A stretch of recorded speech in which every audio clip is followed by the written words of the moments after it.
Assalamu alaikum, I'm Aisha and you're watching Samaa News. Here are today's headlines. President Donald Trump expresses confidence that a deal with Iran could be near, saying negotiations were going extremely well, while noting both direct and indirect talks are underway. He claimed recent US strikes effectively achieved regime change in Tehran, though military operations continue. Trump highlighted Iran's agreement to allow up to 20 oil tankers through the Strait of Hormuz as a sign of respect, underscoring the dual-track approach of diplomacy and military pressure. Pakistan is playing a key mediating role. Foreign Minister Ishaq Dar said Islamabad is preparing to host meaningful talks between Washington and Tehran, with a quadrilateral meeting, including Saudi Arabia, Turkey, and Egypt, emphasizing de-escalation and regional stability. Iran, however, warned the US against humiliation and threatened strong retaliation if ground troops were deployed, signaling continued tension despite diplomatic efforts. Iran confirms the death of Revolutionary Guards Navy commander Alireza Tangsiri following severe injuries, Iranian media reported, based on a statement by the guards. Israel's defense minister, Israel Katz, said on March 26, in a precise and lethal operation, the IDF eliminated the commander of the IRGC Navy, Tangsiri, along with senior naval command officials. Meanwhile, Saudi Foreign Minister Faisal bin Farhan Al Saud has met Prime Minister Shehbaz Sharif in Islamabad as Pakistan leads regional efforts to ease tensions. Both sides reaffirmed close coordination and support, with Pakistan expressing solidarity with Saudi Arabia during the ongoing crisis.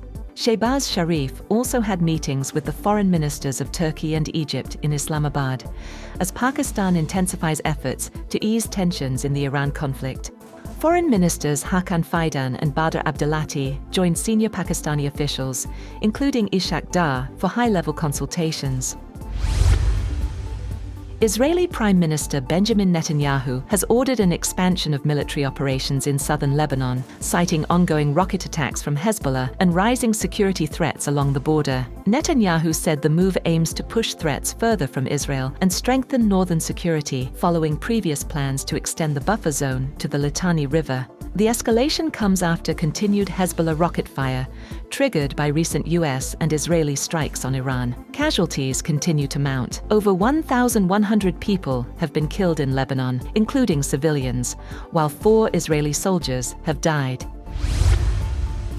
US President Donald Trump said he had no problem with oil shipments to Cuba, reversing his previous stance as a sanctioned Russian tanker neared a Cuban port with a crucial crude delivery. The move comes amid a 3-month blockade that has worsened Cuba's energy crisis, causing blackouts and rationing. Trump emphasized sympathy for the Cuban people, calling the government corrupt and saying the shipment would not alter the regime's fate. The Russian tanker Anatoly Kolodkin, carrying about 650,000 to 730,000 barrels of crude, is expected to ease shortages for up to a month.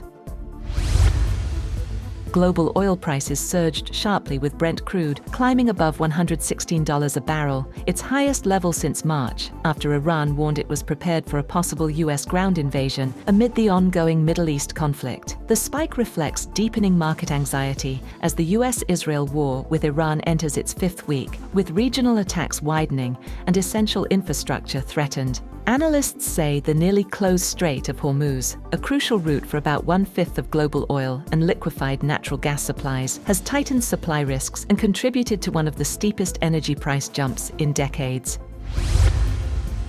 Iran's Islamic Revolutionary Guard Corps claims to have struck an industrial complex in southern Israel, triggering a fire and hazardous materials alarm at the Ramat Hovav industrial zone. Emergency crews moved quickly to contain the blaze and secure the area, as residents were told to stay indoors amid fears of toxic exposure. Officials say no major chemical leak has been confirmed, but the incident highlights the risks to critical infrastructure as the conflict escalates. That's all for now. For more updates, visit www.samaa.tv.